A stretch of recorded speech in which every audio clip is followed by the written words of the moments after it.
Welcome. You've got mail.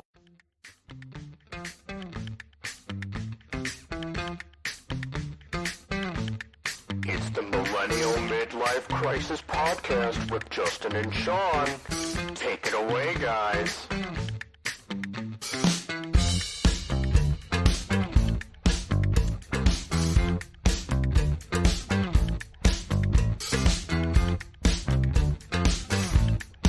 Alrighty, everybody, what's up? I'm Dustin, there's Sean. We are back.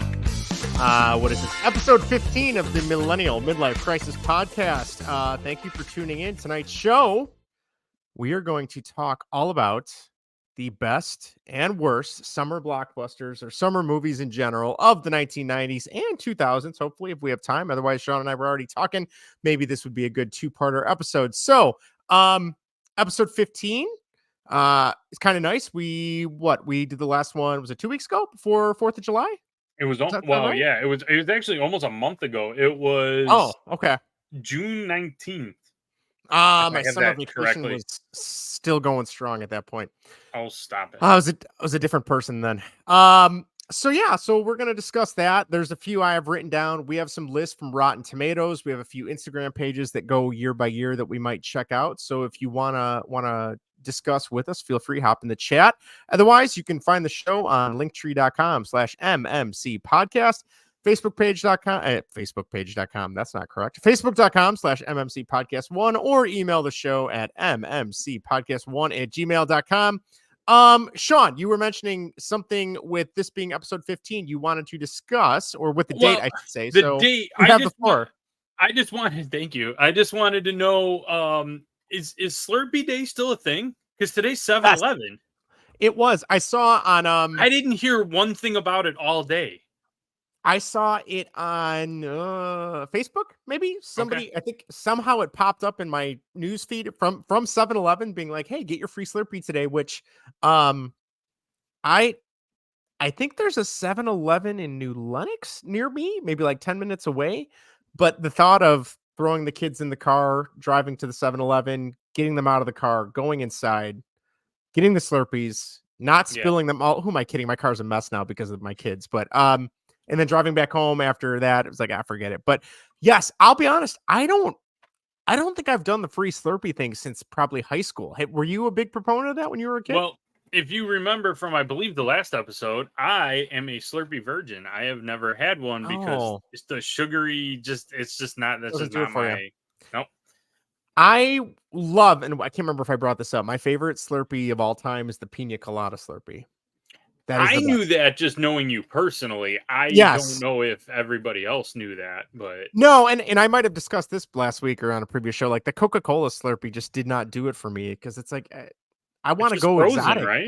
I want, it's just a Coke. That's I want something special. You know, I want something out there. It is still a thing. I know they had it today, but I don't think they promote it as well, or maybe because I truly booming. I didn't hear anything about it. No, neither did I. So, well, I'm glad you brought that up. I completely forgot about that. I was just, and for those of you that are listening in a day or two or a year from now or whatever, I'm sorry that it's no longer July or whatever. You know, in case you're out. Because I have some podcasts I'm almost like a year behind on. Oh wow! Like, See, I usually some of them that I listen to. I have a hard time. I usually just skip right to the current one if I miss a couple. I do that, but some of the comedian ones, it's not as relevant. Like if they're not talking about the news stories or whatever. Yeah. Anyway. So, okay, I do have one quick thing. Since this is a podcast all about getting old, and as we approach 40, I was driving. Where was I? Oh, I had to take the dog to get. So you already don't remember. You're like, where was I? Where was I going? Who am I? Whose house is this? Where are my pants? I had to take Mac, our dog, to the vet for his yearly shots and yearly checkup. I mean, he's 12, so he's getting up there. So he had to get his shots and stuff. And as I'm sitting, because the vet we still go to is in Orland, so it's about a 25-minute drive still for us. So I'm sitting at a red light on LaGrange. If you're from Chicago, you know what I'm talking about. Where am I talking about? And I'm looking in the rearview mirror, just because I'm seeing if there's anybody parked sitting behind me at the red light. And I'm looking at my hair and I'm like, oh my God, where the hell did all these gray hairs come from? And I'm looking and like I'm pushing them aside, and I'm like, Jesus Christ! I'm like, I'm like salt and pepper over here. I'm not even 40 yet. And so no big no big deal. And then today I'm sitting on the couch with the kids, and Erica gets home, and I'm like, hey, I'm like, am I going gray a little bit? And she goes, oh God, yeah. And I'm like, why didn't anyone tell me this? Why did I have to figure it out on my own? So that was a bummer. That's all I got today to start the show. I'll do you one better in the same realm. The grades I don't have as much here. It's all here. Oh, and the beard? Okay. Yeah. However, if you are familiar with like a Meyer self-checkout, that has a lovely camera that would let you show it shows you from about this perspective. Mm-hmm. One time we were there and they have to do the instant replay like when they check you out. And I'm like, who's that bald guy? Like that bald guy standing next to my wife. And then I realized who it was. And now, if any of those like men's hair restoration things want to sponsor us, hey, I'm on board. Mhm. Where do I sign up? That's all I'm gonna say. Yeah, it was just really a cause for concern. But see, then on the flip side of that, I feel like I finally grown up because I have to shave like every other day now. For the longest time, for the last like 36 years, I could shave like maybe twice a week and get away with it, and nobody would know. But anyway, all right, enough about weird stuff. Let's get to 90s and 2000s movies, the summer blockbusters. This is your jam, Sean. It is. Where do you want to start? You want to just work our way from like the early part of the decade and see what we come across and go from there? Sure. And then, like I said, if anyone's listening, wants to chat along with us or got their favorite movies or they want to agree, disagree, or other with us, come on in. Perfect. The more the merrier. The water's fine. Let's start with the summer of 1990. I'm going to rattle off a few that came up multiple times. I'll be honest, not that strong of a summer, if I'm being honest. Maybe you're going to feel differently because I know you're the movie buff. All right, let me just rattle off a handful of movies here, see what you think. We got the original Total Recall. Mm-hmm. I enjoy that. I had that on my list. Very, very weird movie, though, in retrospect. Absolutely. I never saw this movie, but I had the action figures as a kid, and I know it was a big deal with Warren Beatty and Madonna, and that would be Dick Tracy. You never saw Dick Tracy? I still, to this day, have not seen Dick Tracy. No. Come on. Not to this day. Oh, no. I mean, now it's kind of weird, but I don't know. It was in the day when I was younger, it was cool because it was like, obviously it wasn't as graphic, but in a way it was sort of Sin City-ish. It wasn't black and white in color. No, right. But the colors are very vibrant. Like all the cars in the movie, their suits, their all that stuff. Mm-hmm. It's always like bright pastels and geez, I don't know. Like as a kid, it was really cool. And it's like an action, kind of a action-y movie and so I haven't seen it in years. I don't know if it holds up. I played the Dick Tracy video game on the original Nintendo. I know I played that. I want to say like Warren Beatty somehow owns some specific rights to it, and that's why there's never been anything else with it. I could be wrong, but I thought I read that somewhere. That's probably true, and I have heard something along those lines. Yeah. Okay, a couple other ones. I'll go quick here. We got Gremlins 2, the new batch. I've never seen any of the Gremlins movies, so I can't speak to those. Arachnophobia. I have only seen bits and pieces of this, just because I know it was supposedly very scary. What's your take on Arachnophobia? I don't think it was. It's. I don't know. Scary is the word. I'm gonna go creepy. Like very like it sets a good mood or a tone. Yeah, and it is. There's certain parts of it where it is kind of, I don't want to say gross, but I mean it kind of depends on where you're at in life with the fear of spiders, because I know a lot of people are very, like, including my wife, is very like I don't think you could pay her enough to probably see that movie. No, I know Erica, I want to say she loves that movie, and she is deathly afraid of spiders. Like, I have to, if there's anything even in the house, I get called and paged. And, my wife, she's very independent. She, we'll leave it at that. So a few others real quick. Let's see. We got Problem Child, which I saw. I remember not liking that movie at all. Really?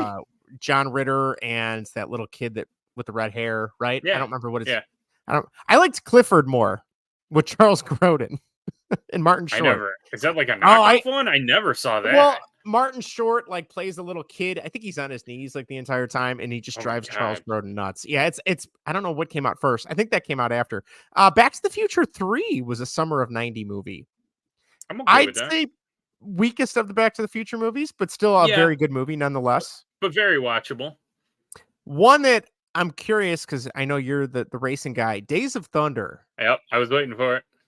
I honestly I had some of the Days of Thunder Hot Wheels or Matchbox cars as a Hmm. kid. I remember. I think I had the Hardee's car and maybe the Mellow Yellow car. Um, I had never seen that movie though up until probably about 5 years ago. Like it was just a night. It was one night. I was probably off in the summer, had nothing to do before we had kids, and it was on Netflix. And I'm like, I want to see this for myself finally, and I enjoyed it. Michael Rooker is awesome in that movie. Yeah, he is. Yeah, he is. Yeah, That's a great movie. it It's is. a summer. It's a good like summer movie. Like, did it win any Oscars or anything like that? No. No. It did, however, because I watched a documentary on it, and Hmm. they used to play the documentary during rain delays of real races. So I've seen it multiple times. Okay. Just real quick, it was one of the first to use like a camera car that could actually keep up with the race cars. Like the camera cars were doing 100 and whatever miles an hour Oh as well wow. Okay. to get some of those action shots. Um, it was loosely based on a true story. Okay. Um, Did not know well, that. yeah, it was loosely based on if you've ever heard of Hendrick Motorsports, and they Yes. actually built all the race cars for the movie. Oh, that's It kind of was cool. loosely built on them with when they hired Tim Richmond Hmm. and real crew chief, which was in the movie, his name was Harry Hogg. In real life, the crew chief's name was Harry Hyde. But he was Okay. very like hard-nosed old southern guy taking on kind of the wild child, if you will, Hmm. and all that. And it was also for some of the action shots and some of the scenes that have like multiple race cars, they actually entered two race cars into multiple races during the 1989 season, and they would run like 10-20 laps, and they were just outfitted with cameras. But if you Oh YouTube wow. it, you can actually see them, and they were actually in real race traffic during a real Wow. race. Do you Mhm. think NASCAR would ever allow something like that nowadays? If there was enough money, I think they would. I was gonna say that would be the thing that I think would hold it It back, just wouldn't it because wouldn't surprise me, but I think a lot of teams would in this day and age, I think a lot of teams would poo-poo it because I think they would be very much like it's going to get in the way. What if it Yep. crashes us? What if Yes. something falls off of it and my guy runs it over? Like I think Yep. there's too much liability now. But do Yeah. I think that they would do it? Absolutely. I think so. Well, and I think with all major sports now, like there's so much more money at stake as opposed Mhm. to like you said, the 1989 season. There's so much more. Yeah. So I could see that being an issue. All right, real quick before we move on from 1990, unless you have more to say about Days of Thunder. No. That's okay. We can do a whole nother episode on it because I could sit here and talk about. I get racing. I'll talk about all day long. All right, I'm just gonna rattle off two more. Hit me. Die Hard 2, Die I saw Harder. that too. I have seen that. I think I've only seen that once. I'm still a purist. I like my Die Hard in Nakatomi Plaza. I It's know Die Hard 2 is decent, but yeah. It's all right. I think it might have been it might have been a better movie if it wasn't a Die Hard. Like if it was a Hmm. standalone, not John McClane. If it was like Joe Smith at the airport, but then people would have probably said they copied Die Hard or whatever. But Hmm. it's got its moments. Whatchamacallit's in it? I can't think of his name right now. The guy who played the T-1000, he's a bad guy in it. Oh yes, I know. He has a very short scene in it, and a lot of people don't catch it. Really? Okay, I did not know Mhm. that. And that was obviously before Terminator. Spoiler alert, or Terminator 2, I should say. All right, and the last one I will mention, which I remember seeing a lot on HBO as a kid, and probably too young. I was probably like 8 or 9, 10 maybe. That is Ghost. Good old Patrick Swayze, Demi Moore, and Whoopi Goldberg. I may have seen it once. I don't really remember it. I know a lot of I people like it. Yeah, I saw it. I mean, I'm sure it was good, but I just remember it creeped me out, especially because like whatever the symbolism of death, like it was all these black screeching creatures would come and grab you and take you to wherever you were going. As a kid, that scared the hell out of me. So, is there anything else you can think of from 1990 that we missed from this list? Not on the good. I got an interesting bad when Oh when you yeah, want to switch gears to the bad. throw it at me. What do you got? So this is a movie I have never heard of, but it's called from 1990. It's called The Bonfire of the Vanities. And it's for Okay, those of you listening, it stars Tom Hanks, Bruce Willis, and Melanie Griffin, which all three of them at the time, that should have been that's a like a that should have yeah, been a slam dunk, you know. So that's a pretty bankable cast. hell yeah. Well, and it was directed by Brian De Palma, who directed Scarface. Okay, I'm looking at the cast list. Kim Cattrall and Morgan Freeman were also Oh, in I this didn't even movie. get that far. Oh yeah. Yeah, yeah. It says after his mistress runs over a Yeah. young teen, a Wall Street hotshot sees his life unravel in the spotlight and attracts the interest of a down and out reporter. Dun dun dun. The only I thing Go ahead, I'm sorry. oh, I was gonna say I don't know who. I don't. Okay, Sherman McCoy. Who was Sherman McCoy? Tom Hanks is the one whose mistress hits the kid, and then I believe Bruce Willis plays the reporter. Hmm. It's so I'm looking at the trailer. He looks so different with hair. I forgot what that looks I know, I saw that too. like. But it So just kind of reminds me of like I don't know if you're familiar with the movie Changing Lanes. It kind of has like vaguely. it kind of has that feel from the Hmm. trailer in a way. Okay. Just kind of like how do we take down the rich guy? Sure. You know, Sure. I don't know. Or not maybe not necessarily how do we take him down, but I don't know. Right. Yeah. No, that makes sense. It's funny because like every once in a while, if I'm watching, like we're still waiting for our treadmill to get fixed, but when our treadmill was still working and I would run, sometimes like when I was almost done and just kind of walking for a little bit, I would put like old commercials from like a certain year on just to see, Mhm. and you will see trailers for movies that like have big actors in them, and I'm like, I've never heard of this movie, and then I go on IMDb and it's got like a 10% approval, and I'm like, okay, that's why. then you That's why it then you bombed. then you deep dive that. Yeah. No, Yes. I have the same affliction, we'll say. Mm-hmm. Mm-hmm. Yeah, so Any other negatives from 90? no, that's as far as I got because that made every headline that I could find because it cost like $40 million or something. It had some Wow. Which crazy back then budget. that had to be a lot of money still. Wait, Back then, I let would me go imagine. back. Let me go back and see if I can find the thing that said that. I may have closed that window. Making okay the Bonfires of the Vanities is considered the biggest box office flop of 1990, making 15.6 million against a $47 million budget. Wow. That is a ridiculous number, even by today's standards, for a not like superhero action CGI filled movie. I don't know that. I think that's almost like today numbers, right? $47 Yeah. million. Where the hell did they think that was gonna? Where did they think they were gonna make that back? Especially if it was a drama. Like I feel like that's got Right. to be like you're not Like I would assume you're not using it on like special effects that's or what I like mean, right? Exactly. yeah, Like I could see that for like the Harry Potters or right. the A new a Star DC Wars or or a something. Marvel Yeah. or a Star Yeah. Wars, yeah. Because you know that people are gonna fanboy the hell out of it, but like, yeah, coming out of the corner with something nobody's seen before. I guess they were probably just banking on the cast and the director. I don't know. That's most likely it. All right, 91 is a banger. We got some good Yeah, it movies in is. 91. All right. I'm gonna save the big one for the end because I think if there's one in particular that is just I just literally just watched it on TV a couple weeks ago again, and I'm like, yeah, this still holds up. Okay, we have Robin Hood, Prince of Thieves with Kevin Costner. Was that the one that had the Bryan Adams song that like was played everywhere for like a year? I can't remember. Maybe. I don't even I'm not gonna lie to you. I don't know if I've seen that all the Yes, way I through. literally Googled Bryan Adams Robin Hood song and it came up 1991. Yes, everything I do it for you. I didn't realize that was in that movie. That's good to know. Yes, because I remember the music video was just literally scenes of Kevin Costner as Robin Hood, and then it would cut back to Bryan Adams playing in like the woods, playing music in the woods. That's normally how it goes. Yeah. Okay, a couple other ones real quick. Oh, I've never seen this one, but the premise is just stupid. Maybe, you know what? I'll save that for bad. Okay. I'll save that for bad. We got The Rocketeer. You ever see The Rocketeer? I saw I have parts of not. it.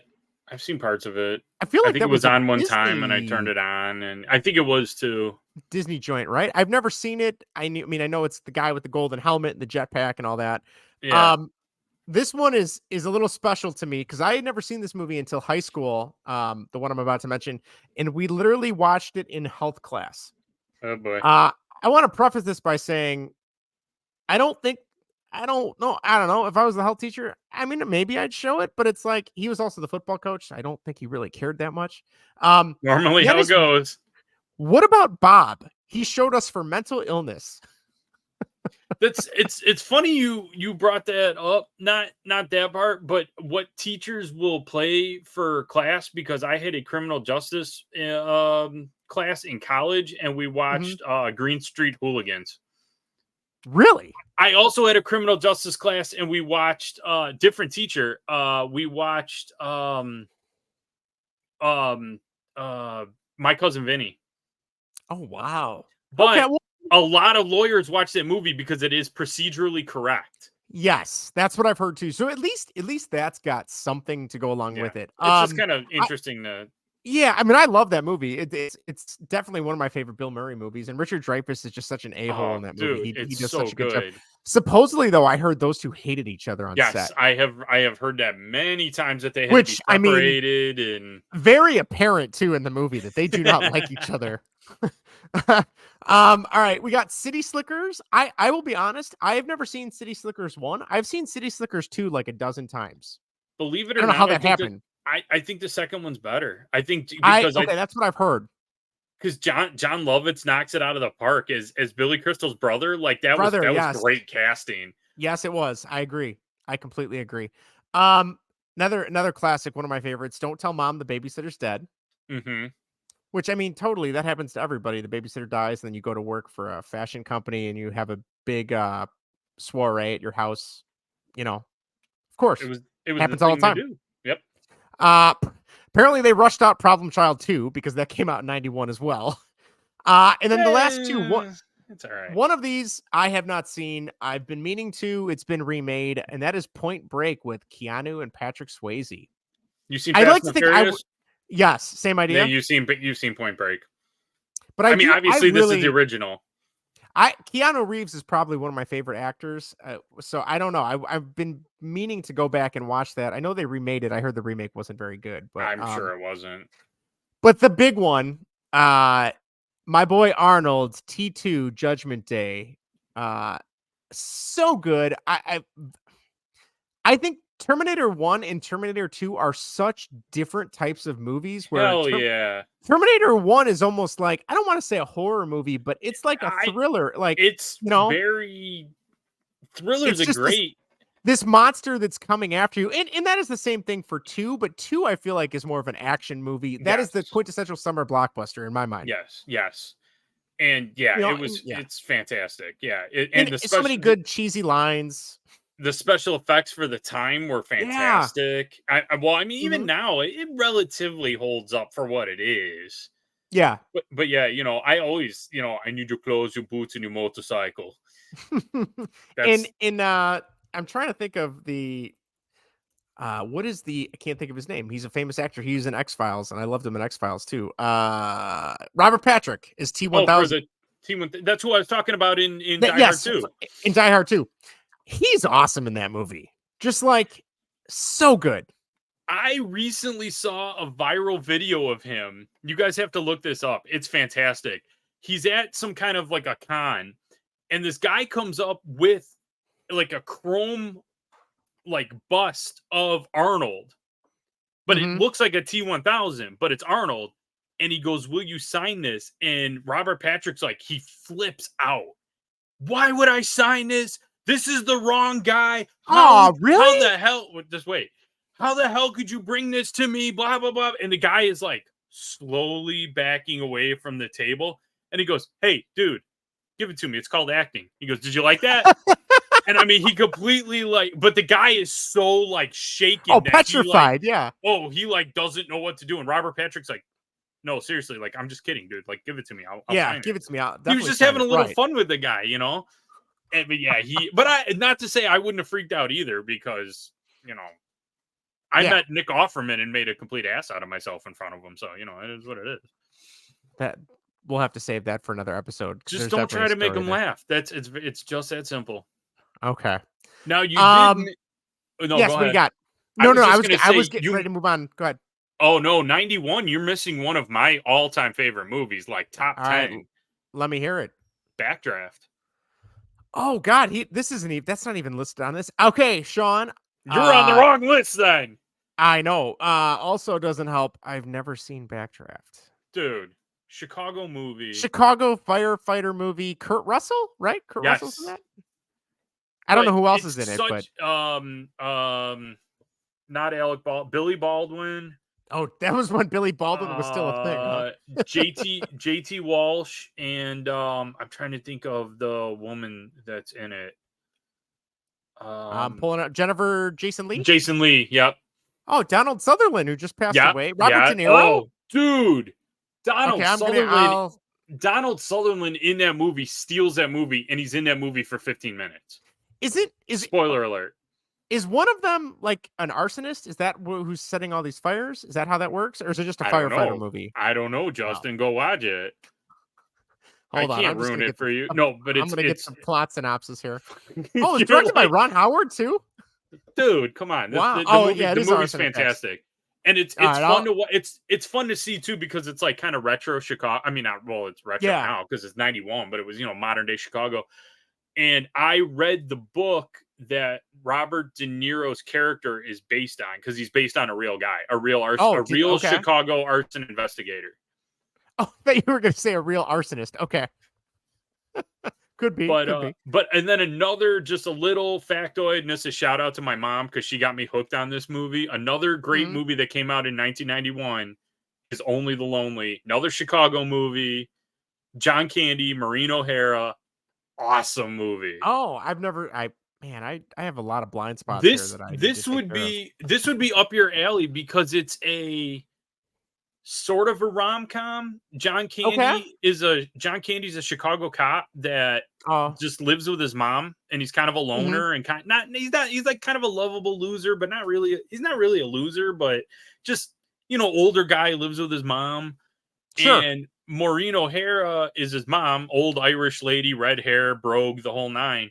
And then he falls in love with Ali Sheedy, whose dad, she's the makeup artist for the local funeral home. So it's kind of like a rom-com. It's kind of a dark comedy. Sure. James Belushi's in it. He's his partner on the police department. I'll have to give that a look. I would seriously think that you would like that movie. And it was the last thing filmed at Old Sox Park, because they even mentioned tearing it down in the movie. In the movie? That's kind of cool. They're there, and he goes, I can't believe they're going to tear this place down. That's pretty cool, actually. All right, I like that. Both those are very cool Chicago movies. I would definitely give that a look then. Do you want to move on to 92? Do it. All right, I'm going to start off. I feel like this is just a recurring theme of movies Justin's never seen but knows about. Encino Man. Where do you stand on Encino Man? I haven't seen it in years. I remember it was funny when I was like 8, so I don't know. I don't remember if it holds up or not. I like the premise of it, though. Like, the idea of it's pretty cool. Yeah. Sean Astin's pretty good, Okay. Another one, haven't seen, but was a big deal. Sister Act with Whoopi Goldberg. Another one I haven't seen any since I was like of those. 10. Okay. These movies definitely feel like movies that you would have grabbed at Blockbuster or Hollywood Video on a Friday night with your family, like something to watch. Yeah. But yeah, so okay, here's one I have seen and I actually enjoy. I don't think it's the best one in the series, but it's definitely a good one. Oh no, actually I don't know, I'll have to look and see. I don't remember which one this is. Patriot Games. Jack Ryan, Harrison Ford. Yeah.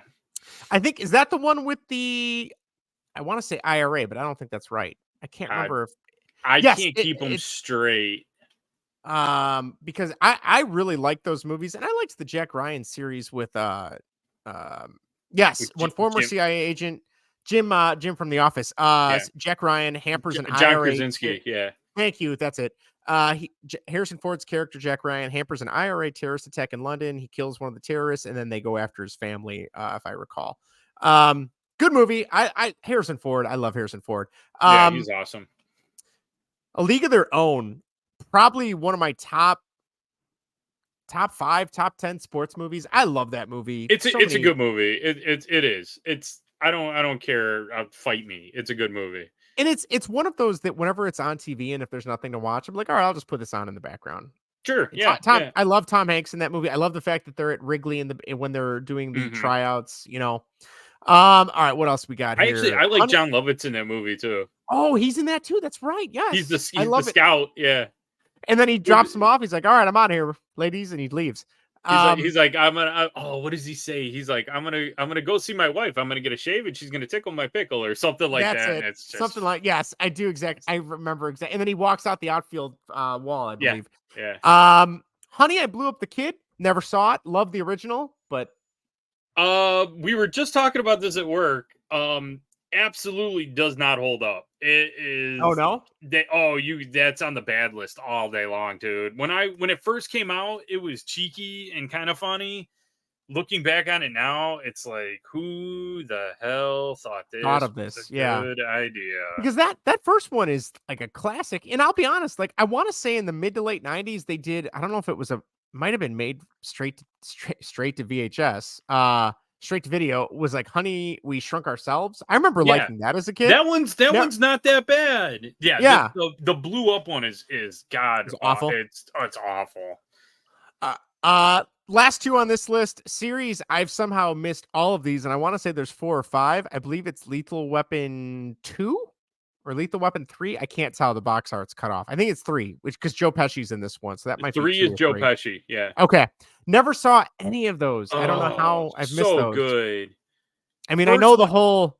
I'm too old. I'm getting too old for this, but the first one's fantastic. It's really good. And it's not just like a buddy comedy, because it goes kind of dark because Mel Gibson's like suicidal and stuff. Yeah, that's what I've heard.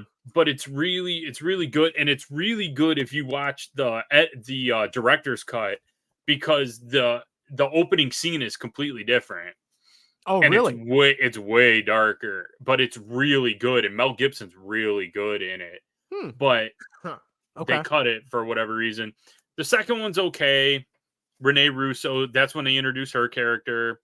Third one's Joe Pesci. Fourth one's actually not that bad. You would think like that far down the line, and that you start diminishing returns. Yeah, and that much time gap, because that came out in like 99, 98, 99. Yeah, it's like what, 15 years at that point almost, probably. Yeah, but it's not that bad, because they introduced Chris Rock, and he kind of carries it a little bit, and in the trailers. Yeah, okay. They're not horrible. They're not horrible. They're good. That's a good rainy afternoon thing. I got one more here, which I'm going to be honest, I am shocked. I did not know this was a summer movie, because it takes place at Christmas time. And that is Batman Returns. Die Hard 2 takes place during Christmas too. That's true. That's true. Over the years, I think I like Batman Returns more than Batman 89 now. I don't know. I go back and forth. You could find me on each week, and I'd probably give you a different answer. Yeah, I could see that. I love Danny DeVito as the Penguin. It's just so weird. He's creepy. He's ugly. It's fantastic. I was reading something the other day. I can't remember what was it on Instagram. It might have been on an Instagram page that led to an article, but supposedly McDonald's was irate because that was one of their summer plans for Happy Meals was Batman Returns. And, they made the Catwoman toy, they made a Penguin toy, they made a Batman toy. And then when it came out, it's so weird and so dark and violent. And I feel like it's got a totally different tone than the first one. But our parents still took us to see it. I mean, oh yeah. Yeah. And we didn't, I think it was still PG-13. I mean, it's dark and it's violent, but it's not like gory or. No, it's just I feel like it's like weird for the sake of weird. You know what I mean? Yeah. But no, it's still really good. It's definitely up there for me. That's another podcast we have to have. I'm a big Batman movie nerd. We may have to rank or talk about favorite Batman movies because we can do that. That Robert Pattinson one was pretty good. I'm not gonna lie. I will have to go see it because I didn't. Yeah, I stopped at Christian Bale. I haven't seen anything after Christian Bale. Skip the Ben Affleck stuff. Don't even bother. And this is coming from somebody who's an apologist for the Snyder cut of Justice League. Just skip them all. Don't waste your time. All right, you got any others from '92, either good or bad, you want to mention? I don't right now. Okay. All right. Well, let's move on. Yeah, to 93. Let me find it here. Here we go. Okay, what do we got? Oh, we got some bangers here. All right, let's start off because they swept the Orioles this week and they're going right back to first place. That is the Cubs Rookie of the Year. I love that movie. That was actually on the worst summer movies list on Rotten Tomatoes. Really? No, I'm sorry. I take that back. It was Kid in King Arthur's Court, which I would highly agree. That movie is awful. Somebody who saw that a couple years ago. That was with Macaulay Culkin, right? No, same kid. It was. You're thinking of is it Page Master? Is that what you're thinking of? Yes. You're right. This was the same. Thomas Ian something. I can't remember what his name is. All right, so we got Rookie of the Year. I love that movie. John Candy is awesome in that movie. Another John Candy joint. Daniel Stern is amazing in that movie. He's so good as the weirdo pitching coach that gets locked in the cage a couple times. Yeah, nothing but good things. Let me rephrase that. Nothing but good things to say about that. Wow, we're on a baseball kick here. The Sandlot, Sean, 1993, that summer. I still remember renting that movie from Blockbuster, and like we were just amazed at how good that was. That whenever we rented it was probably like 6 months later, but still holds up. Oh my God, does it ever?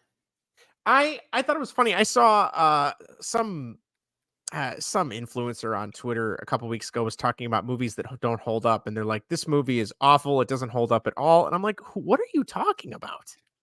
I could not figure out.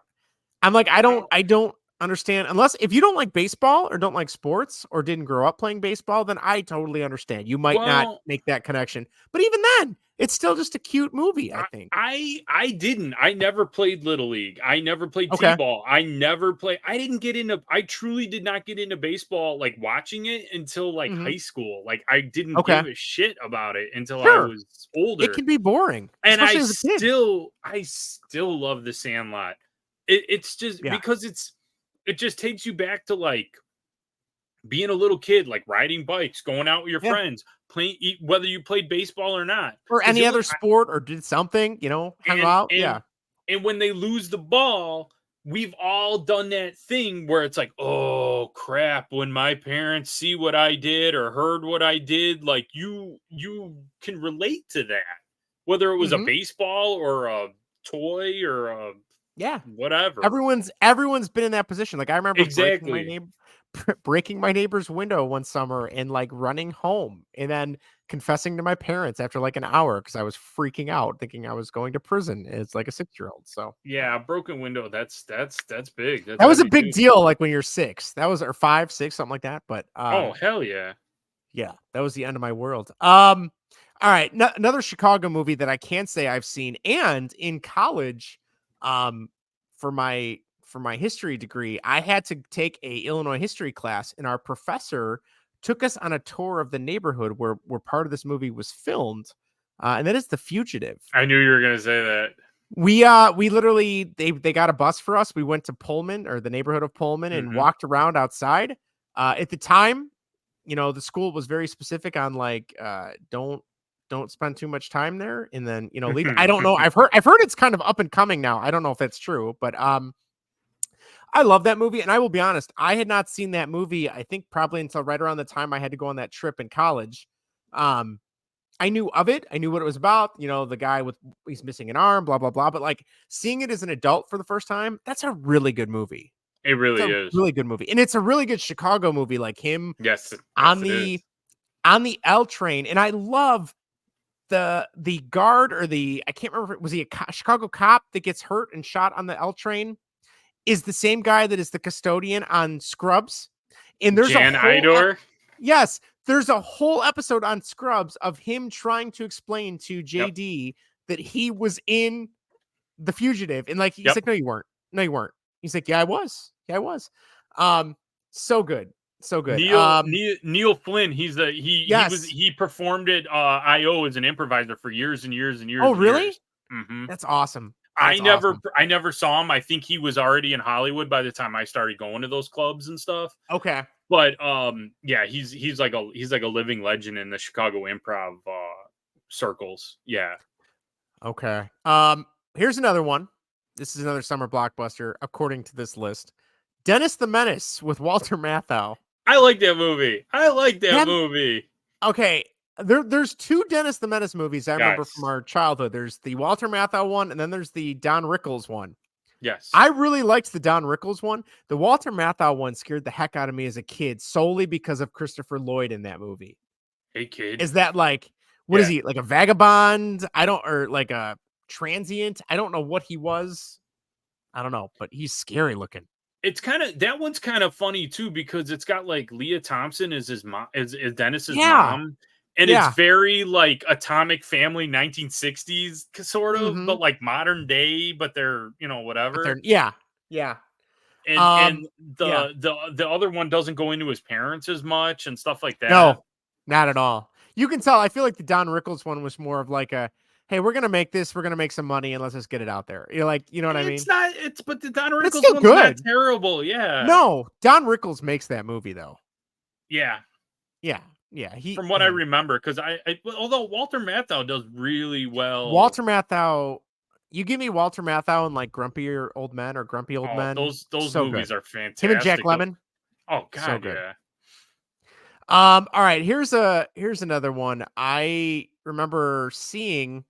I remember we did a dinosaur unit in school, and I remember my teacher brought this in for us to watch. Now, I want to keep in mind, in 93 or 94, whenever it was on VHS, I was in second grade, and that is Jurassic Park, which my dad took me to see it.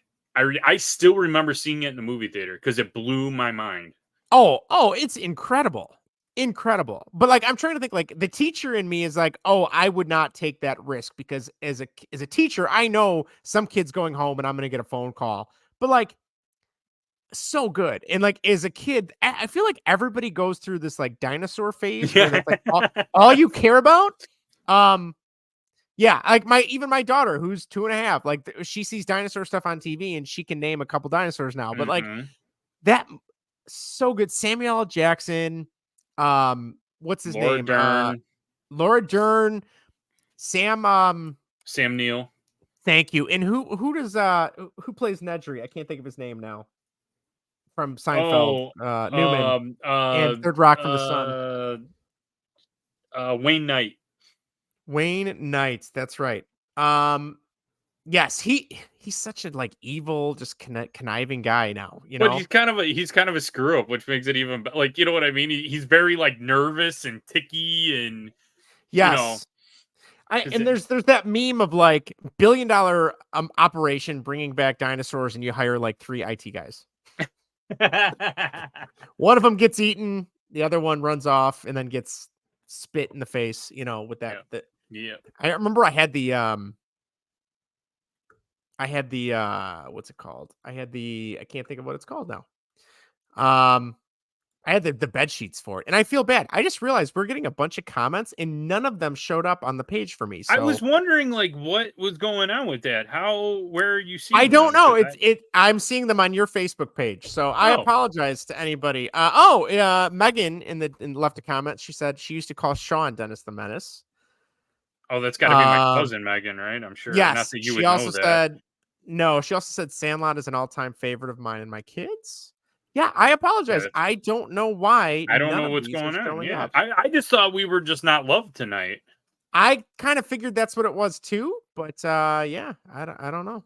That's weird. Bummer. All right, well, we missed a few people, so I'll keep. Sorry, guys. Sorry, guys. Man, technology, it's the worst. I still don't even have it, but whatever. I'll take your word for it. I'll probably find it later.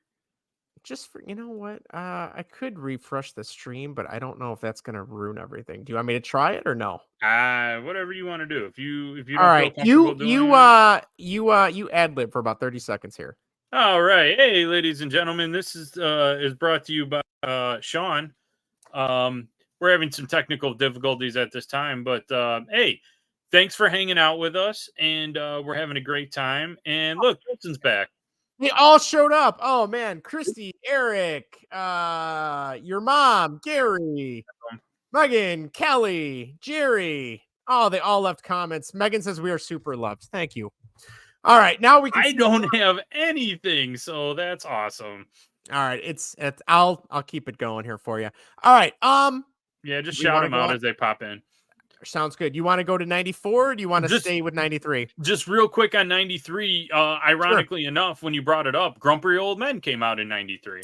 That is so good. That is such a good movie. That's a great movie. I would argue that's another one, and this might be another thing we could do. I like the sequel more than the first one. Oh, now Sean's gone. Yeah, the sequel, Grumpier Old Men, with Jack Lemmon and Walter Matthau, very good. First one's good too, but yeah, second one's, in my opinion, a little bit better. Let me try and get Sean back in here. We're having a lot of tech. Oh, there he is. We're having a lot of technical difficulties. Hey, I'm back. You got all the comments now? Nope. Okay. All right. Fair enough. Let's. Yay! They're all there. Hi, everybody. Couple others real quick. Free Willy, Cliffhanger, Coneheads, Last Action Hero, Oh, The Coneheads! Firm. Oh my God, these are great movies. Robin Hood Men in Tights. This is a podcast on its own. 93, Last Action Hero. Come on, that people give that movie a lot of guff, and I love that movie, and I will die on that hill. I remember watching that movie with my dad, and he's like, "What is going on?" And I'm like, "Well, the kid went into the movie. Now this is the movie's world that he's in. Stay with me." He's like, so it's not just a regular Arnold movie? I'm like, no, this was a big deal at the time, and nobody really got it, much like you. Yeah. I will tell you a quick theory, quick factoid. The LA Tar Pits look nothing like that. I have been there. Oh, they really? Look nothing like that. No. I did not know that. No. Don't even, if you ever get to LA, don't even bother. The Tar Pits are stupid. Oh, we're getting more comments that aren't coming up in the thing. So I'm just going to keep refreshing the page that I can see on yours. My mom writes in and said Grumpier Old Men is one of her favorites. I was talking about that while you guys were. It is a great movie. While you were gone. All right, let's move. Do you got anything else from 93? No, that's it. Whatever else you just rambled off, we'll go back to on another day or whatever. Sure, that sounds good. All right, let's go to 94, Sean. Let's do it. Another banger of a year. Let's start off with Clear and Present Danger. Another Jack Ryan movie. Another Jack Ryan, Harrison Ford. Really good. That's my favorite one when he goes down to, I believe, Colombia.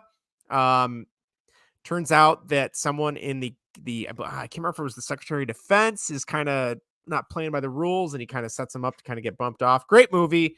Can't say enough good things about that one. Sean, where do you stand on Speed? I love Speed. You're talking good. Movie. The movie, also known as that bus that couldn't go under 50. That's right. That's a great Seinfeld reference. I love that.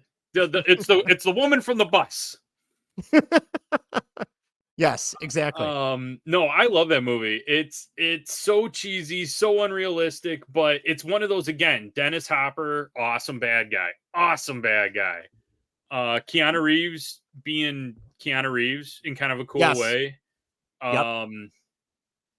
Who am I missing? Well, obviously Sandra Bullock. She's good in it.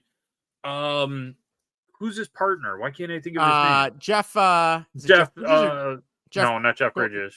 Jeff from Dumb and Dumber. Yes. And Arachnophobia. Yes, yeah. Jeff Daniels. Daniels. Yeah, he's awesome. And actually, I just saw a video with him where somebody asked him, "How did you do that?" Spoiler alert! But I saw the same video where he was like, "How did you die?" How did you die in that movie? Yeah. How did you make the face that you were about to die? And he's like, I just Mhm. dropped my cheeks. And I was like, that's Yes. fantastic. Yes. I just literally was just going to bring that up. It must have been on Instagram or something. Michelle, your mom writes in and said, that's a great movie. My mom wrote in to say Jeff Daniels. Thank you, Mom. Megan writes in and said, do you guys remember Cocoon? I have never seen it. I know what it's about. That is The old people that go to space. I thought it was like a Fountain of Youth thing. Is it space? Is it? I don't know. I know my mom's seen it. I don't I just think remember. I've seen it. I don't remember it. Oh, here we go. I know of it. When a group this is from 1985, summer of 85, Oh. June 21st, 1985, when a group of trespassing seniors swim in a pool containing alien cocoons, they find themselves energized with youthful vigor. That's got the diabetes. What's that guy's name? Wilford Brimley. Yep. I just remember there was a Twitter account or an Instagram account. It was called the Brimley, the Wilford Brimley line. And it was keeping track of actors and actresses that he was only like 50 when that movie came out. And he looks like he's about 75. You see any of those old movies though, and that's just how people were. Just people just with their cigarettes and whiskey, and that's a lot of hard living. That's one of my favorite Family Guys when they go to like the diner like in the 50s, and he's like, you want some bacon? He's like, yeah. You want it cooked in lard? He's like, of course I do. What am I, a Nancy? Throw some cigarettes on top too. There's also a good to go back to Grumpier Old Men. He's like, I can't remember Jack Lemon's dad's character when he's like, I think God forgot about me. Yes, he's like, I eat bacon every morning and have a beer. Yeah, that's in the second one when they're fishing. Yes. Yeah, that's a great. Yeah, they're fishing on the couch. Yeah. Your mom wrote in and said Cocoon is a great movie. Ron Howard directed that. Megan writes in, oh my God, I didn't realize it was that old. Yeah, there you go. Big one, which I'll be honest though, I don't really like to go back and watch it now, and I don't know why. Forrest Gump. Forrest Gump was I was reading a thing the other day that talks about how the antagonist or the monster in that movie is actually Jenny. She's the villain in that movie because she just uses Forrest for anything she wants, and then at the end she drops this bomb on him that, oh, you have a kid with me and I have AIDS. Yeah. Like, what do you do with it? I don't know. He got daddy infos too. I'll tell you what, quick tip to all of our friends out there though, that I've done it twice. That is an easy Halloween costume. Oh, I bet. Well, there's so many options. I have been Forrest Gump twice, and it's always, I always do a button up and khakis, white gym shoes, and a Bubba Gump hat. I remember for a while, you could not go anywhere without hearing that life's like a box of chocolates. Oh, hell no. No. Yes. No. Kelly writes in, says she loves Forrest Gump. Thank you, Kelly. No, Forrest Gump's pretty good. A couple other ones. She was my Jenny. She was. Well, I know Kelly. Kelly is not evil, so I won't put that. No, I meant she did the hippie Jenny. It was a good. We did it for a Halloween costume. That's pretty good. Okay, we got the Lion King, the original Lion King. That was a big deal. Oh God, that was a really big deal. That was when. I don't know if it's maybe because we've aged out and maybe I'm starting to age back into it with my kids, but like that was a thing. Like when there was a new Disney movie coming out, like you made time to go see that. I was going to bring that up. Yeah. We're like now, I think the last time Eric and I went to go actually see a Disney movie that we were interested in was probably Toy Story 3. So that would have been like 2010, 2011, something like that. It was right. Yeah. I haven't seen Toy Story 4, which I know people are going to say, well, that's Pixar. Well, yeah, I know. But yeah, so that's a great one. The Mask with Jim Carrey. Great movie. That was like, I was so into Jim Carrey movies at that time. Between that and Ace Ventura. Dumb and Dumber. We had the box set. My brother and I had the 3 VHS box set, and we probably wore it out. I could probably still, it's been a while. I used to be able to quote that entire movie word for word. The Mask? No, Dumb and Dumber. No, not the Mask. Oh, yeah. I think, yeah, go ahead. That's probably the strongest of the 3. Oh, yeah. Yeah, I agree with you. Your mom. This is the mom episode. Your mom wrote in and said Lion King is a classic. Yeah. My mom wrote in and said she remembered taking me and my sister to see Lion King at Chicago Ridge Mall. That's a throwback. That's probably where I saw it too. That had to be right before the Crestwood AMC opened up, because then we started going there for some reason instead of Chicago Ridge. We went to whichever movie we weren't going to be late for. That makes sense. Like, well, there's 11:15 and there's a 12. Well, it's 11 now. I guess we're going to the 12. Where's that at? It's in Crestwood. Let's go. And that was when you still had to look at the paper to see when the times were. Yes. Or call Movie Phone, which I don't think we ever did. But no, I don't think we do. We're not fancy people. No. She quoted Jim Carrey. She still quotes Jim Carrey movies to this day. I agree. So do I. Angels in the Outfield. A lot of baseball movies in the 90s summers. Yep. I don't really have anything else in particular that stands out to me. You got anything else for 94? No. Okay. Oh, there was the only thing I wanted. A lot of people say it's bad, including somebody who was in it, which is Dana Carvey. Have you ever seen Trapped in Paradise? No, I have not. What's it about? It's Dana Carvey, Nicolas Cage, and John Lovitz, and they're all three of them are brothers. And John Lovitz and Dana Carvey are like bank robbers, like criminals. Okay. And Nicolas Cage is like their straight-laced like brother that's trying to like keep them from getting into trouble. And they get stuck in this town on like Christmas Eve, and they want to rob the bank. And then Nicolas Cage is kind of like, no, guys, don't. And then he kind of like goes along with it. But then it's sort of like obviously being a Christmassy type movie, they're like, they start to get to know people in the town, and then they start feeling bad that they, it's right. But I get it. Dana Carvey, his character, he just does this goofy voice that it's probably not a good movie. I haven't seen it in years, but I like Dana Carvey's character in it, which I just realized we're talking about 90s movies and we haven't said Wayne's World or Wayne's World 2. How did that not come up? I have know. no idea. And you know what? No, I gotta see what year it is, but I think we passed it already, but I'm gonna bring it up anyway. Oh, Kevin in the chat said 1994. What about Reality Bites? Which I remember seeing trailers for that all the time. That was over my head as a kid, but yeah, that's a movie I've definitely wanted to go back and see because I think I would enjoy it. I'm gonna hit you with this one because I just thought of it. All right, and it's 94. Airheads. Oh yeah, that's on here. Oh, that's a really good movie. I love it. That's another one that's another one I quote all the time too. Brendan Fraser, Steve Buscemi, and Adam Sandler. Sandler. That would have been after Billy Madison, but before Happy Gilmore, I think, or maybe before before Billy Madison. I think Billy Madison was 94 too. Harold Ramis. There's a lot of people in that movie. Oh yeah, you're right.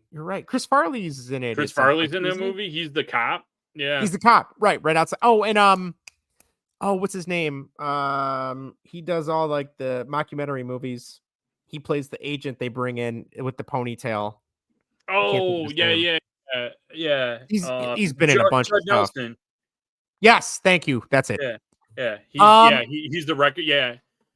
Joe Montaigne is the DJ. How did I forget that's that? Right. Another Chicago guy. Yeah. Do you want? Okay, Sean. It's up to you. We're at like 58 minutes now. Do you want to knock out? Do you want to knock out the rest of the 90s, or I know you're the one who's got to work tomorrow. So, or should we call it a night? What do you want to do? I mean, we can knock. I mean, if nobody cares, we can knock it out, make it a longer one or a two-parter, or however you want to do it. Knock out that, and then we could always do the OOs later. The OOs, the aughts, or whatever people call them.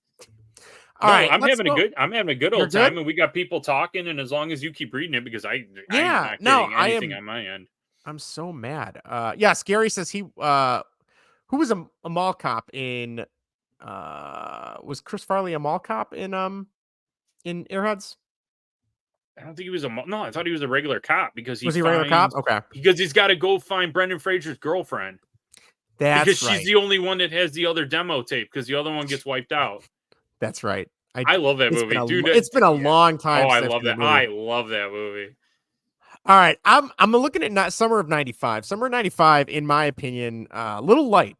Okay. All right, let's start off with this movie as a kid. This would have been right around the time we got AOL, and I remember this movie. I never saw the whole thing, but knowing that someone could do this, or at the time I thought someone could do this to you, take away your entire like person, all your credentials. And that is The Net with Sandra Bullock. Did you ever see The Net? That's with the girl from the bus. No, I don't think I've seen that one. Yes. I definitely would like to go back and watch that, because like seeing that early version of the commercialized internet for everybody at home probably is very different than what it's become. Probably like runs on DOS or something. Yeah, that's when it was still like novel and exciting, and now you just go online and you're blasted with like. Did she have to buy discs? She probably did. Floppy disks. Although probably the small ones. No, I meant to get on AOL. Remember the time disc? Yeah. She had to wait until they sent him one in the mail. Eric says Airheads is definitely awesome. Adam Sandler early days. Yes, completely agree with Eric. Hell yeah. All right, let's move on. Let's keep going. 95. We got Babe. I remember going to see that movie. That was the first movie I saw at the AMC in Crestwood. It was a birthday party. That's what they took us to go see. Judge Dredd. Where do you stand on Judge Dredd? I don't know if I've ever seen it. I don't think I have. That was one I had not seen until I was probably Sylvester Stallone, right? Yeah, Sylvester Stallone, and I can't remember who the other guy is. I can't remember, but doesn't matter. 95. Kevin says, "What about Tank Girl, Batman Forever, and Batman Forever?" Batman Forever. I was kind of waning a little bit on Batman. I've come around since then. I'm a big Batman nerd now, but Jim Carrey and Tommy Lee Jones, Nicole Kidman. I think for me it was just I couldn't get into it because it wasn't Michael Keaton. It's very I don't know. I think it was very I remember even as a kid thinking it was like very over the top. It reminded me more of like almost they were trying to bring back a little bit more of like the 1960s Batman. The 1960s stuff, yes, with Adam West. Yeah. A little bit. I could see that. You know what? Just real quick, you know what we missed for 93? What's that? Demolition Man. Oh, that's right. The three shells. But we have to do a whole podcast on that anyway, because Justin and I have discussed, I want to do an episode of old movies that were about the future and see what they get correct. Yes, and what we're definitely going to do that in the very near, at some point. We definitely have to do that. Eric do it in the year 2000. Now I'm just getting the Conan O'Brien vibes. Eric says The Three Ninjas was a solid trilogy. Gary writes in, he meant Mall Cop, as in the King of Queens. Paul Kevin Heffernan. That was Paul Blart, Mall Cop. Yeah. That would be 2000. It had to be sometime in the early 2000s. I'd have to look 2000s. It up. Yeah. Clueless 95. I've seen most of that. A big one, Apollo 13. Ooh, good one. Great movie. Another Ron Howard. Another Ron Howard, Tom Hanks, Kevin Bacon, and Gary Sinise. Gary Sinise, thank you. And he's the one that gets sick, right? He gets left at home. Yep. Left on Earth. Sick. Here's one that definitely I've heard bombed. I've never seen it, but I've heard it's awful. Waterworld. Have you ever seen Waterworld with Kevin Costner? I have not, because I heard the same thing. I was too young to see it when it first came out, and then nobody said anything good about it. They never put it on HBO, so I never saw it. Your mom writes in another classic. I'm guessing she's referring to Apollo 13 and not Waterworld. She definitely is. That's her jam. Yeah. Braveheart was another 95 movie. That was my dad's jam. I've never seen Braveheart. I saw it once when it first came out. I liked it. I know it's long. I remember it's long. Yeah, that's what I remember as well. A couple others we don't need to talk about because I don't really remember anything of them, unless you have something important you want to mention. Yeah. The Mighty Morphin Power Rangers movie. I think I was already out of Power Rangers by 95. Casper. Do you remember seeing Casper? Oh yeah, that was good. It was okay. It was Christina Ricci and Bill Pullman, I think, right? Yes. Yeah. And then the last one, which I remember us going to see and not liking it, and that was Pocahontas. I remember seeing that as a kid too. But I don't know. We probably went and saw it. Nothing really special. Movie. Yeah. Mortal Kombat, the first Mortal Kombat, it came out in 95 as a movie. That was it's a really good Mortal Kombat movie. Probably the only good one I got to. I hate to do it. I got to back up one more time. Yeah, what do you got? 94 True Lies. Oh, yes. You're right. Because, like, as we're talking about these actors, I'm going back and I'm going, yeah, I had limited time to do research on this show, if you couldn't tell by everybody. So That's all might right. be a little jump seas. It's not like we have two lives, adult lives that we have to live too on top of this. Megan Say writes in what? Mallrats was watched on repeat in the Yes! summer. Oh, hell yeah. Mallrats is so good. I love Kevin Smith movies, but It's a schooner, you idiot. A schooner the is fact a sailboat. the fact that movie opens up with I can't remember the character's name because it's been so long since I've seen Mallrats. Hold on, let me look it up. But the fact that movie like opens up with the guy playing NHL 94 in his bed, and he's telling his girlfriend that they can't go do stuff right now because the Whalers are winning by like 9 goals, and you need to remember the whale. And then like a couple years later, the Whalers are gone. They're not even Jason Lee. That's right. Great movie. Definitely. I know I got that on DVD after I saw that when I was in high school. All right. 96. We're getting, I think we were both 9, right around 9, 10 years old. Nutty Professor, Sean. As a kid, that scene where they're all at the dinner table was like the funniest thing in my life. Now, I don't know if it holds up. I agree. I honestly don't know because I have not seen that movie probably since 1996, 97 at the latest. Oh man. Okay, how about this? And we talked a little bit about this before the show started. Twister, Sean. Oh, it's good. Love cheesy, over the top, good. Without a doubt.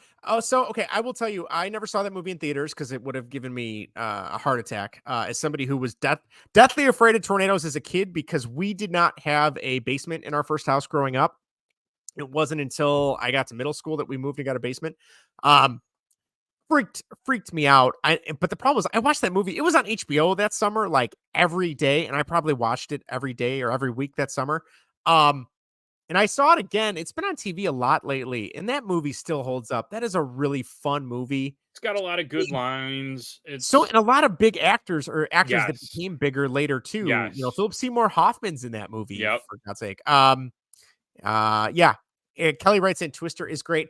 I am so tangent here, so cautiously optimistic. I want to be excited for this Twisters movie, but the fact that Helen Hunt's not even in it, little worrisome for me. Yeah, but let's see how they. I'm cautiously optimistic as well, but I'm ready for it. I'll probably go see it. I think I'm going to jump in with both feet just because I don't know. It doesn't look like a terrible remake, kind of one of those. No, and it's remind me, I got to tell you the comment my mom just left. It's one of those where it's like they got some big name actors and modern big name actresses in it. I feel like it's kind of like the same premise. I couldn't understand. Is it a remake or is it a sequel? I will let you know, or we will discuss it thereafter because I'm not really sure. Continuation, sort of a sequel. I don't know because I don't know if any of because that's what I don't want. I don't want to find out that this guy is like Helen Hunt and Bill Paxton's kid or some shit like that. Well, I is it really? I don't remember what their names are in the first movie. Her name is Joe Harding. His name is okay. Well, none of these characters have last names, so you might be okay. But it says a retired tornado chaser and a meteorologist are persuaded to return to Oklahoma to work with a new team and new technologies. So, I mean, it sounds, like literally the trailer is them trying to throw stuff into a tornado. So I feel like it's the same premise. And they have a red Dodge Ram again. I know. Yes. I know. Yes. I know. So funny story. Not having a basement that summer when this movie came out, and I remember seeing it a bunch on HBO. I think it was HBO. Oaklawn, there was a tornado in Oaklawn. Our sirens went off, and we didn't have a basement.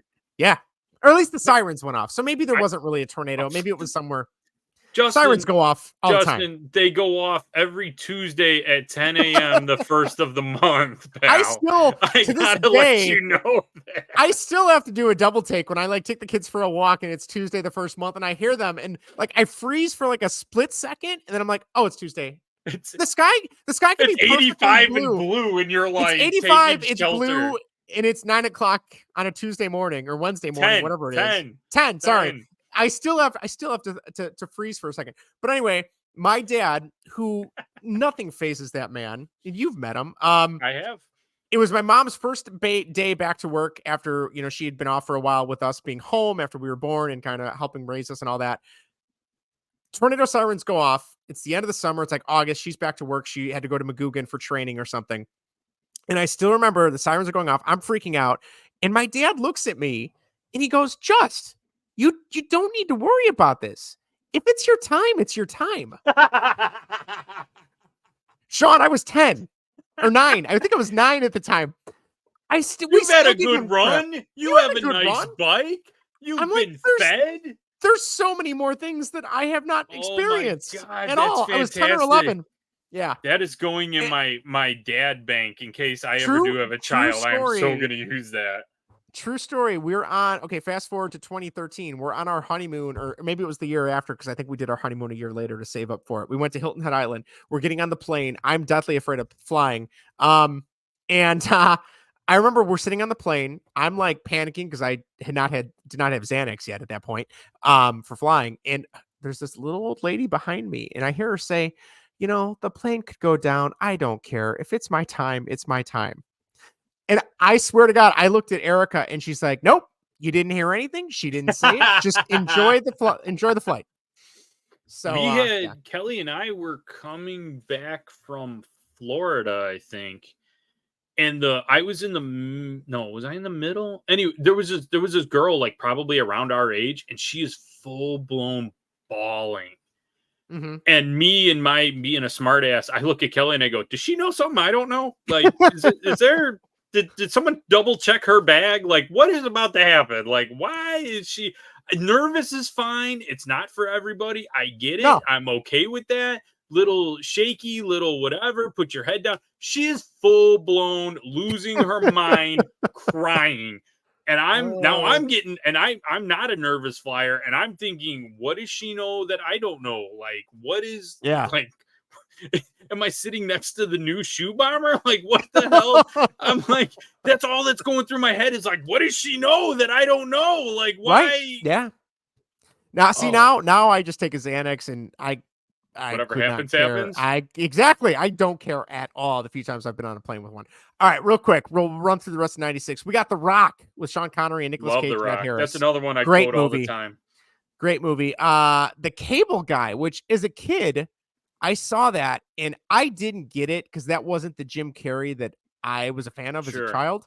I still have not gone back to see it this day. I mean, I know it's like a really well-received movie now with Matthew Broderick, but and Jack Black's in it too, I believe. He is, yeah. Ben Stiller, I think, has a small part in it. Yeah, he's like somebody that's on trial or something, right? It's like a parody of the Menendez brothers. Yeah, yes. And he plays both roles, yeah. Janine Garofalo's in it. She's the waitress at Medieval Times. It's one of my favorite parts of that movie. That's right. Okay, another one that came out, and I remember us renting this and watching like the first 20 minutes and being like, what is happening in this movie? We could not understand it. The original Mission Impossible with Tom Cruise. Okay. Which as an adult, I watch it and I'm like, oh, I get it. It's a little confusing, but I get it. Big one though, especially with the holiday that just passed, the summer of 96. That was when we had Independence Day, Sean. That is still an amazing movie. The CG is kind of starting to look a little silly. There's a scene where the plane is literally like the fighter jet is like literally flying directly in to attack the mothership. And I'm like, oh, that just looks like a video game. Like that doesn't even look real nowadays. Yeah. But Jeff Goldblum, Will Smith. I mean, like Bill Pullman is the president. Yep. Who is Jeff Goldblum's Judd Hirsch?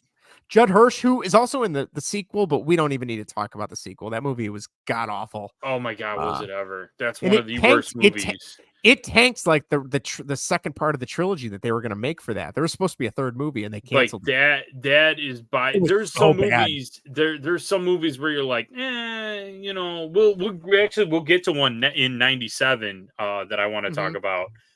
All right. And sometimes it's like, oh, okay, but no. Oh, God. The second Independence Day is so bad. So bad. I can understand why Will Smith had nothing to do with that movie. Hell yeah. He read And that and he ran away. I don't. He Was said, Jeff I'll do Goldblum- Wild Wild West 2 before I'll do this. Was Jeff Goldblum in number 2? I don't remember. I think don't he was. Oh no! And I know think they he even was. got Vivica A. Fox to come back for that movie For 30 seconds. for 30 seconds, and I think she gets killed. She does, yeah. She gets blown up. All right. Anything else from 96? I don't think so. All right, 97. Not until we get to 98 and I go, hey, you know what happened in 96? All right, 97. Continuing with Will Smith. Men in Black.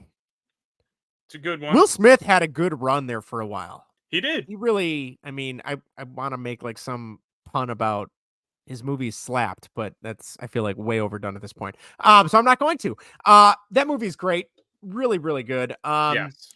Lost World, Jurassic Park. I have never seen Lost World to this day. Really? Yeah, I want to. It's all right. That's one where terrible. I've heard the book is really good, and I've read the original Jurassic Park novel, which was really good. Very different from the movie, though. That's what I've heard. I've never read it, or I have yet to read it. But yeah, I do want to get Lost World eventually. Air Force One, Harrison Ford. Ooh, get off my plane. Get off my plane. Sean, Batman in there. Where is he? Not on my plane anymore. Here's worst movie of 7, sorry. Speed 2, Cruise Control. That was the one I was gonna bring up. It's bad. Okay, here's the thing though.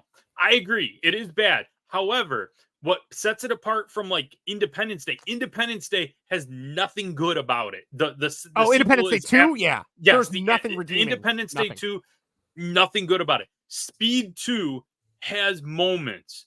Willem Dafoe as a bad guy is good. Isn't Willem Dafoe's thing like he kept wanting to put like leeches on himself because too, or he's dying? Yeah, he's sick. That's yeah. Yes. So, fun fact: I have seen Speed 2 probably triple the amount of times I've seen the original Speed because that was an HBO movie one summer. Yes, I remember that. It was on nonstop, and I know the end is like they're on a speedboat and they're trying to chase down the boat and jam stuff into the propellers to get it to slow down. And yeah, Keanu knew what he was turn or something, and then it crashes into the island. Like, did Sandra Bullock just need money? Because I mean, Jason Patrick came in. So, I actually know this. Okay. So, they all three of them, because Keanu bounced. He bounced. But Jason Patrick, there was some movie that he wanted produced, and the only way he could get the money was if he did Speed 2. Okay. And there was something that Sandra Bullock wanted to do, or it was in her contract. She had to do it. I forget. Okay. But like everybody in that movie did not want to do it. And they did it. And then you watch it and you see the results. And yeah, but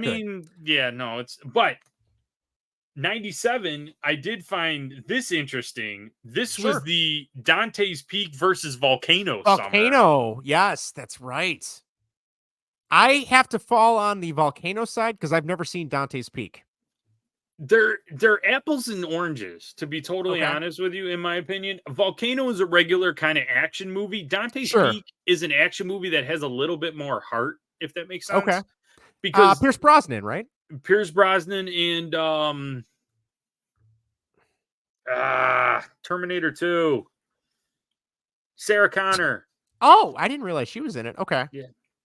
I don't know her name either. I can't think of it off the top of my head. We're getting old. I know, right? No. So real quick synopsis: Volcano takes place downtown LA. It's a CGI movie. It's Tommy Lee Jones. It's special effects. It's Anne Heche. It's stuff like that. Doesn't have a lot of like substance to it. It's a summer blockbuster. Let's see how much shit we can blow up movie kind of thing. And that's fine and it's entertaining. Dante's Peak.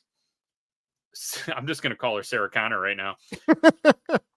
She's the mayor of this small town in like Washington State. It's like real rural, and Pierce Brosnan is a volcanologist or geologist or what. He's that guy. He's the expert. and they notice that there's been some seismic activity, blah, blah, blah, blah, blah. You need to evacuate the town. Nobody listens to the guy that they should listen to. Of course not. The volcano goes off, wipes out a bridge. They're all stuck there, and then they try to survive. But it has more heart because it's like they show like old people in it, and they show like more families and more. You know what I mean? Like, does that make sense? Yeah, Like, I know the what you. story. Yes, I got you. The story goes a lot deeper, and you actually care about the characters. Where in Volcano, it's literally like how much. It's basically a Michael Bay movie. Yeah. Right. And don't they like blow up a bunch of stuff to force the lava to go down the Los Angeles River? They blow up Buses and cars. One of the no, it's a building. It's one of the towers in LA. And Oh, I can't yeah, think of the name to of divert the lava flow, Yes. and then it flows into the ocean, and then it cools off. Yeah. And they all lived happily ever after. All right, I'm gonna go rapid fire here, unless you have something you want to share. The original Austin Powers, good movie. Oh wow, okay. Summer of '97. Face Off, great movie. Okay. I will Which be honest, rumored to have possibly working on a sequel with the original cat with Nicolas Yes. Cage. Or no? Yes. Oh, okay. Now I'm intrigued. Yes. I had not seen that movie up until like I don't know 3 years ago. Ever. And then Eric is like, you need to sit down and watch this. I'm like, okay, it was a really good movie. Nicolas Cage is so weird in that movie. His character. Movie? Sure. Good Burger, Sean. Did you like Good Burger? No. I still love that movie. No. Oh, I think we've talked about this before. No. Okay. Even as a child, I was like, this movie's stupid. Nicolas Cage was busy. Con Air. That is a great movie. That's a home Knocked run, it out of the dude. park. Knocked it out. Oh my God, that's such a good movie. John Malkovich. Steve Buscemi, yeah. Yes.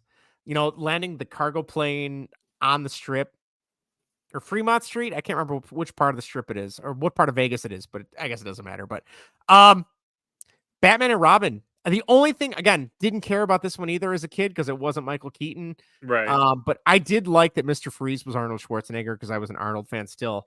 Last two, I'll mention that I have Contact with Jodie Foster. I never saw that. Was a movie I remember it being a big movie, but I never saw it. Yeah, I remember not really getting it, you know, when I saw clips of it as a kid and then seeing it later as not an adult, but as like in high school. And I'm like, okay, it makes more sense now. But the last one that I will mention that I really liked, your mom's still laughing when you said about Dante's Peak had more heart because it had old people. The last one I will mention, probably one of my top 10 favorite movies of all time. And it's a really weird movie, but that is The Fifth Element with Bruce Willis. Oh no, that's a good movie. So, it is weird. Like, it is weird. It's weird. I mean, for him to do a sci-fi movie is weird. Mia Jovovich and Gary Oldman plays like such a good bad guy in that movie. Chris Tucker is a really weird radio future DJ in that movie. Mm-hmm. Really weird movie, but like as a kid, like who loved Star Wars in '97, this was like modern Star Wars to me, and it was not. It's not really, but as a kid, that's what I envisioned it. You got anything else for '97? Oh, dude, you're missing a big one here. What am I missing? Titanic. That was '97, the summer of '97. Really, I didn't. I don't know if it was the that. summer, but it was '97. Oh, okay. Maybe that's how I missed, or maybe I don't know. I knew it was coming, and I looked it up. If you ripped everything that had to do with the love story out of that movie, I would have enjoyed it. But even as a kid, I'm like, I don't care about this. So basically, when we were kids and you got the 2-box VHS, I just went straight to box 2. The second video, yeah, straight to box 2. I want to see the iceberg hit, and then all right, let's start the movie. Oh, come on, dude. Man, I gotta tell you. Wait, whoa. I know it's a family podcast, but we wanted to see boobs. We were like 10 years old, and there was boobs in that movie. I hadn't hit that yet. I was just right. like, whatever. All right. I was more in it for the cinema, Sean. Sure. There's still arts. Yes. To this day, I still remember in my head the scene where the ship starts to rise up, and there's a guy that falls and hits the propeller. He plinkos it, yeah. I'm like, nowadays, probably not that good a CG. Probably not that good. Probably not. But yes. Gary mentions movie. I'd have to look up what year this is, but Silence of the Lambs. That was in the 90s. Summer movie. Yes, that movie. I saw that movie once at a Halloween party in college, and never again. Scared the hell out of me. we also missed a 96er because I was thinking about it. Escape from LA. I like that movie. Oh, yeah. That's another weird movie. When you said like weird movies, Chris Tucker, it made me think of Escape from LA. All right, we got anything else for 97? Terrible CGI. That does not hold up at all. Oh, I wouldn't think so. No.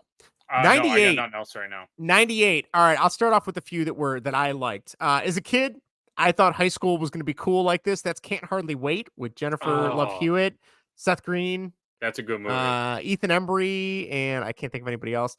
Dr. Dolittle came out that summer. I remember seeing that in theaters. It's all right. Small Soldiers. Sean, do you remember Small Soldiers? No, I remember it. Even as a kid, I was like, I can't get I just remember it was a big deal at Burger King. Yes. They had a burger that had barbecue sauce, and somehow with that the Gorgonites. Yes. I don't know where that came from.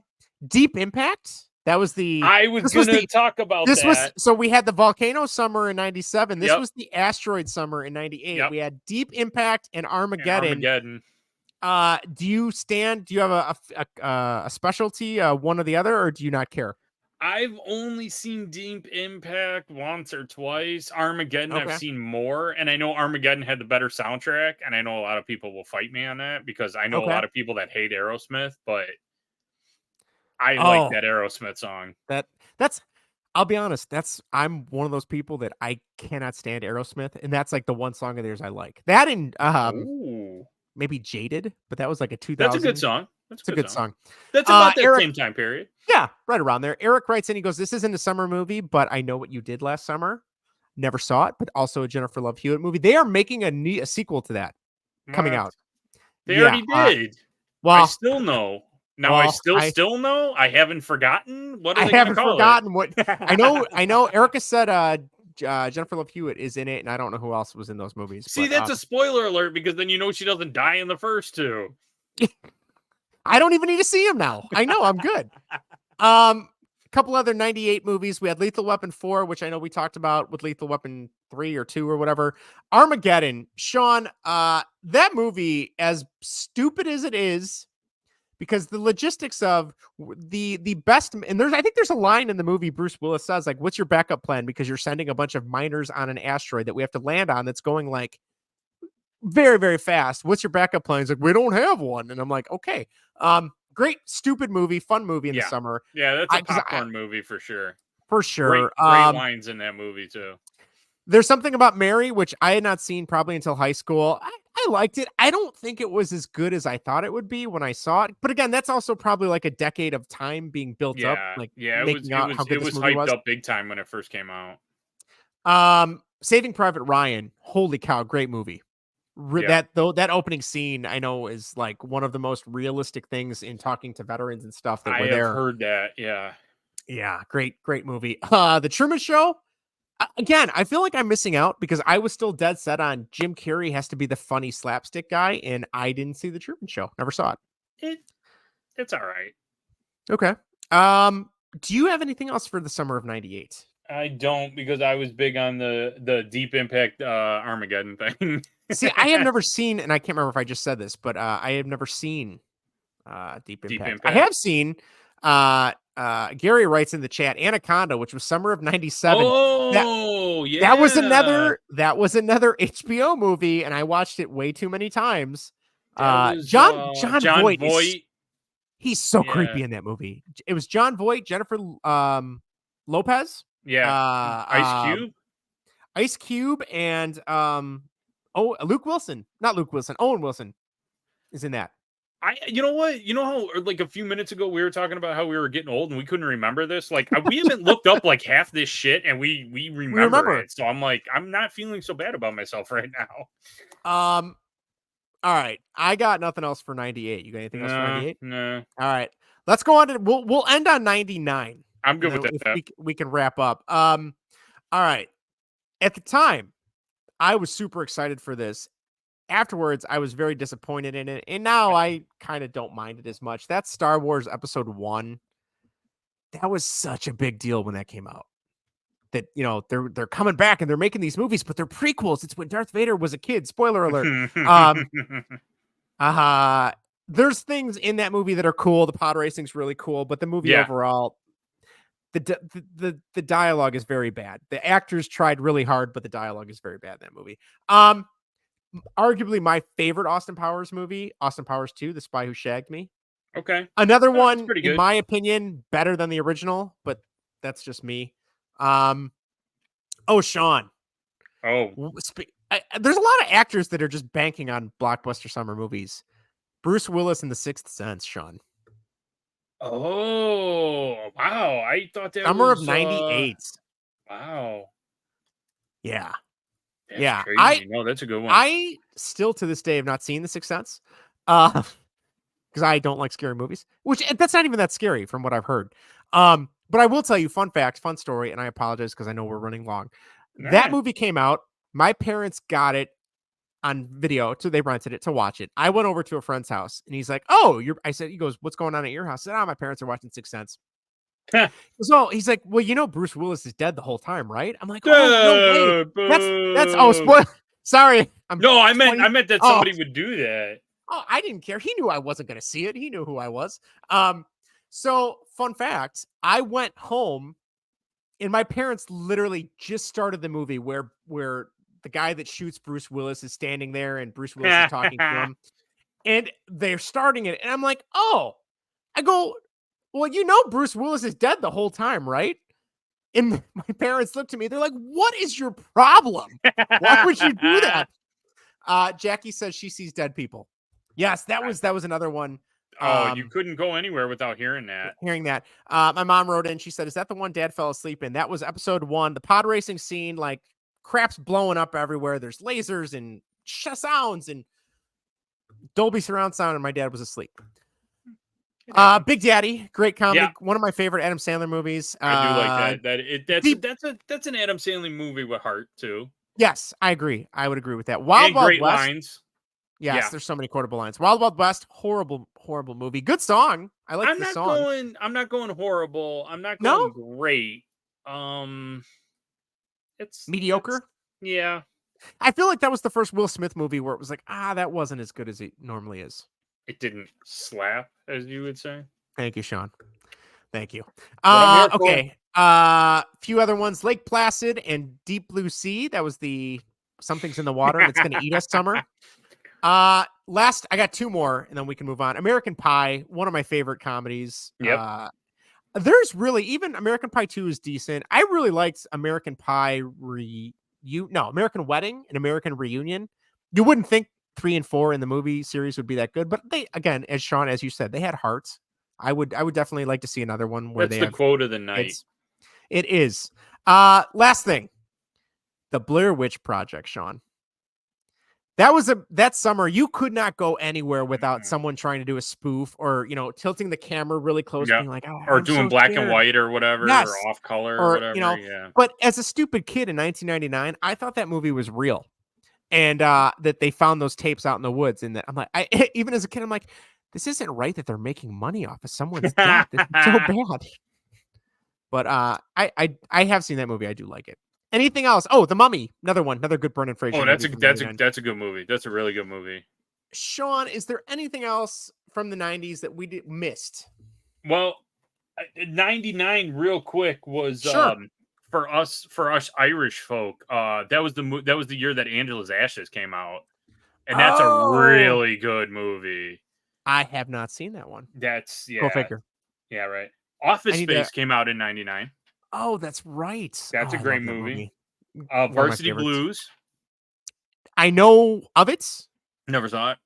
I Don't Want Your Life, I believe is the line. Something like that. I don't remember. Yeah. And then Blue Streak with Martin Lawrence. Oh, yeah. Oddly enough, I kind of liked that movie when I saw it. I kind of do too. And Luke Wilson and is kind of like the dumb partner and all that. I feel like it's all right. That was around like, besides that, like, was that kind of the end of Martin Lawrence until the Bad Boy movies came out again?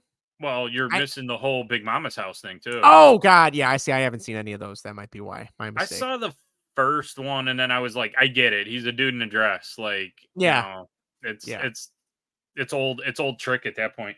Tyler Perry just ran with that after that. Kind of, yeah. And then Yeah. the only other one that I had, which was it was a movie that I thought was going to be a lot better than it was, and it wasn't, and I was kind of disappointed in it. Is Payback with Mel Gibson.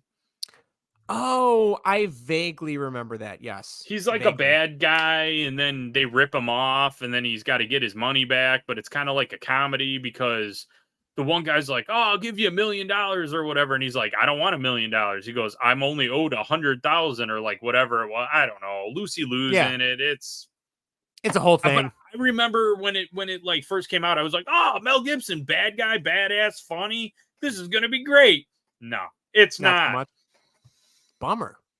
Well, that was a lot of fun. That was like we have never gone this long. So thank you to those who stuck around with us. If you left us a comment or put something in the chat, I apologize. I was trying to refresh it as many times as I could just now while Sean and I have been talking for the last, when did we catch it? Like 45 minutes ago. And I know I still missed a few people that wrote in and said stuff. So please don't think I'm not valuing. I seriously thought we were just flying solo tonight. Like, yeah, I kept watching kinda, the chat, and I was like, "There's nobody talking about any of this. Nobody can relate to this. Nobody cares about movies in the summer." So Sean, I don't know about you. We can talk about it off air, but I'm thinking maybe next show we'll have to continue with the 2000s, and I'm down with that. And then we can all run of the through. people. Yeah, I was gonna say people can give us suggestions, and we'll rate them, and we'll talk about them, and we'll let you know if they're any good and if their opinions are good or completely crap. Sure. Yeah, that sounds good, Sean. I'll leave that to you. So we'll be back. Sean and I don't know, next week or two. When life is not in the way. When life is not nuts. Life finds a way. But if you, that's right, it does. I'm trying to think of another line from that movie off the top of my head, but you're scientists. Run. We're too busy asking how they could instead of if they could.